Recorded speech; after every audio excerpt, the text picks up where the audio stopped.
ये है चार मोमबत्तियों की कहानी। रात का समय था। चारों ओर घुप्प अंधेरा छाया हुआ था। केवल एक ही कमरा प्रकाशित था। वहां चार मोमबत्तियां जल रही थीं। चारों मोमबत्तियां एकांत देख आपस में बातें करने लगीं। पहली मोमबत्ती बोली, मैं शांति हूँ। जब मैं इस दुनिया को देखती हूँ तो बहुत दुखी होती हूँ।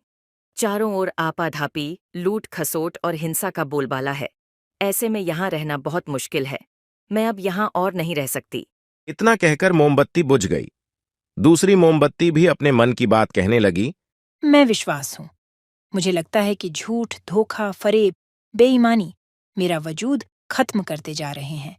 ये जगह अब मेरे लायक नहीं रही। मैं भी जा रही हूँ। इतना कहकर दूसरी मोमबत्ती भी बुझ गई। तीसरी मोमबत्ती भी दुखी थी। वह बोली, मैं प्रेम हूँ। मैं हर किसी के लिए हर पल जल सकती हूँ, लेकिन अब किसी के पास मेरे लिए वक्त नहीं बचा।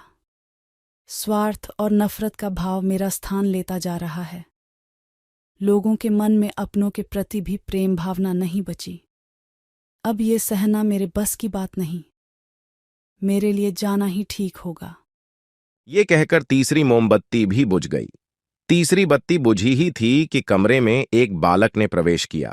मोमबत्तियों को बुझा हुआ देख उसे बहुत दुख हुआ। उसकी आंखों से आंसू बहने लगे। दुखी मन से वो बोला, इस तरह बीच में ही मेरे जीवन में अंधेरा कर कैसे जा सकती हो तुम? तुम्हें तो अंत तक पूरा जलना था, लेकिन तुमने मेरा साथ छोड़ दिया।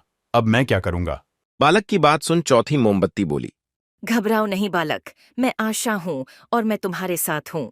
जब तक मैं जल रही हूँ तुम मेरी लौ से दूसरी मोमबत्तियों को जला सकते हो। चौथी मोमबत्ती की बात सुनकर बालक का ढाढ़स बंध गया।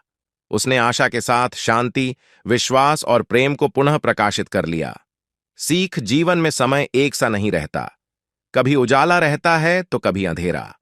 जब जीवन में अंधकार आए, मन अशांत हो जाए, विश्वास डगमगाने लगे और दुनिया पराई लगने लगे, तब आशा का दीपक जला लेना। जब तक आशा का दीपक जलता रहेगा, जीवन में कभी अंधेरा नहीं हो सकता। आशा के बल पर जीवन में सब कुछ पाया जा सकता है। इसलिए आशा का साथ कभी ना छोड़ दे।